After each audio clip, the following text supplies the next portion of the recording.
Good afternoon. It's Dr. Megan Ross, Zoo Director here at Lincoln Park Zoo. I thought this afternoon, instead of going to a place you're used to seeing if you come to the zoo, we'd go to a place that you don't normally get to see when you're here at the zoo. So we're going to go into our nutrition center and see some of the diets that are being prepared for the animals. So I'm going to mask up.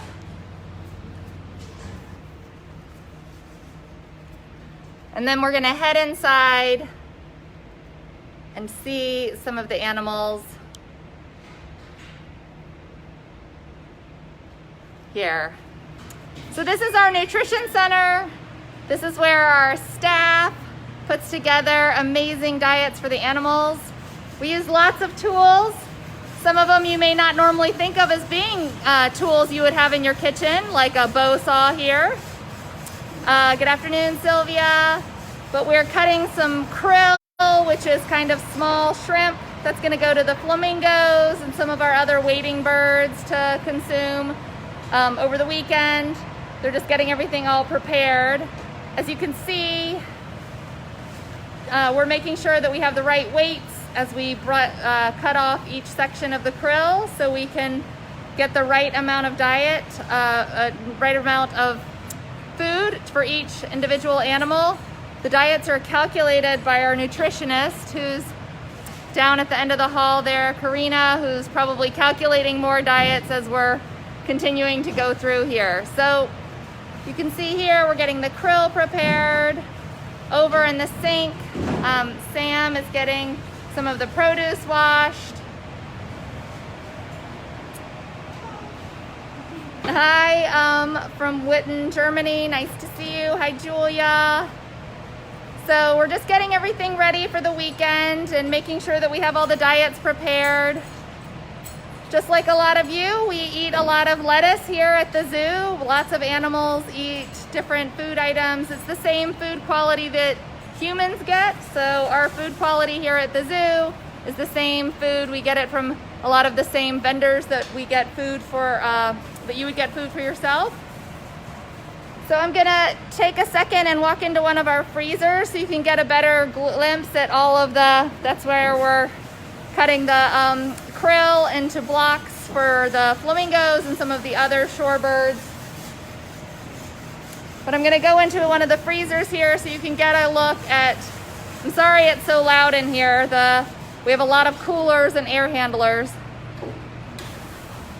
So we're gonna go into one of the freezers and kind of look at what we have prepped for the weekend. You can see this diet plated and put in a bin.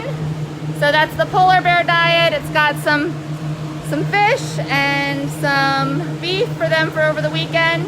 And then we have their Sunday diet. Everything's all packed up and ready to go to be picked up. I'm sorry it's so loud in here. You can kind of see we have different species binned up. So we have the seals diet there for Sunday, Saturday, and then we kind of have a cart over there, which is just the weekend amount of meat that's going to go out to a lot of our carnivores and omnivores here at the zoo. It's a bit chilly in there, so I thought I would head back out. We do a lot of quality control here with how we make sure that the items that we use for different food items don't have cross-contamination. So you can see we're preparing the krill right here, but we have different color cutting boards. So the red cutting boards are for meat, the green cutting boards are for produce, and the brown cutting boards are for fish.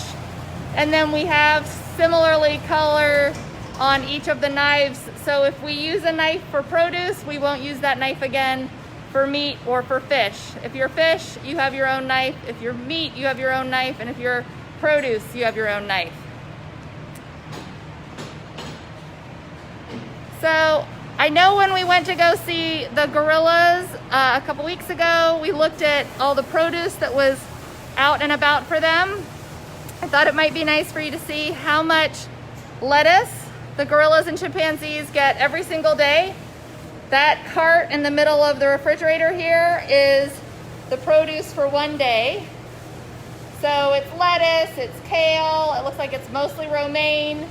Again, all of our diets are calculated by our nutritionist here at the zoo, and the gorillas and chimpanzees get approximately 200 pounds of lettuce every single day. So it's a big load, and the nutrition staff over here make sure that they get it prepared and washed and ready to go for the gorillas and the chimpanzees, and then they deliver it out every day. Some fun facts of some of the amounts of food we feed out every day. We feed out 26,000 pounds of fish, and that's mostly for our penguins, our polar bears, our seals, our otters. There's Karina at her desk working on food orders or emails or something. We have a dry storage area, which I'm hoping is going to be a little less loud. So we feed about 26,000 pounds of fish every year, 26,000 pounds of carrots every year. That's for our black rhinos, our gorillas, our chimpanzees, our sloths. And then probably something that you wouldn't have put on your food item list that you would think that we feed out a lot of, which is peanut butter. We actually feed out about 720 pounds of peanut butter each year. It's mostly for enrichment, but it's also a nice way for us to disguise if we need to give an animal some medication. We have different things that we put in to disguise that. So a lot of the items that you see here on these shelves are really ways for us to mask the taste of some medicine that some of the animals don't like, or for enrichment, such as applesauce. There's some spices back there. There's some baby food, some molasses, some gelatin. And then last but not least, we have lots of different chows that are specially formulated for different species. So as we look in this area, you can see all the different types of chows that we house here in our nutrition center. All the different diets. You can see here some of our waterfowl diet. You can see it's got some swans on and wood ducks on the labels. This is calculated for a waterfowl. So it's been a bit of a noisy Facebook Live this afternoon. I just wanted to give you a glimpse of some of the things that we do here at the zoo behind the scenes to ensure the best care for our animals. And a big part of that is making sure that the animals have proper diets. Just gonna look to see, I'm trying to get to a space that might have less noise. You can see this is our food prep area. We're continuing they've been doing food prep all day, so it's towards the end of the day, so we're kind of wrapping things up. We really miss seeing all of you. I see Nellie, can't wait to come see the animals again. We're so happy to hear that.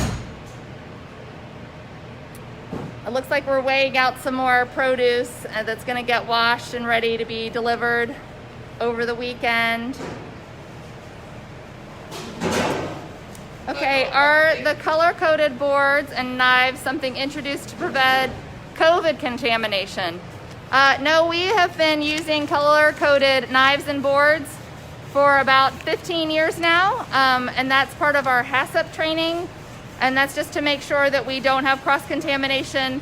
We've been doing that for quite a while now here at the zoo to make sure that we don't have any cross-contamination with vegetables and fish and meat.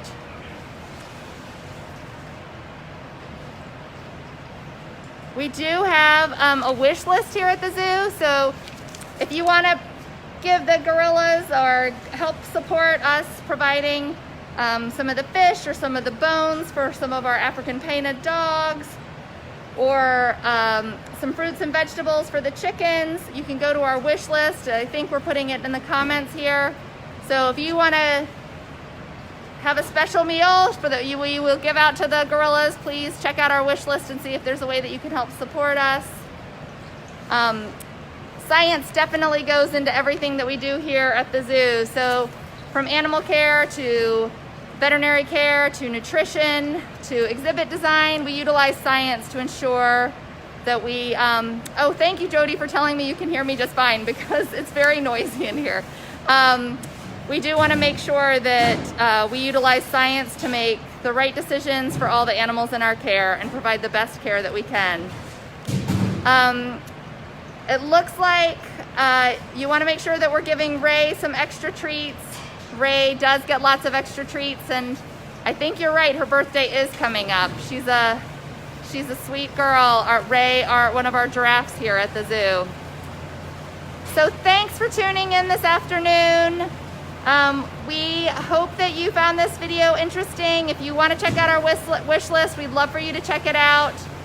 And in the meantime, I hope you're doing a lot of quality control as you do your food prep while you're staying safe and staying home.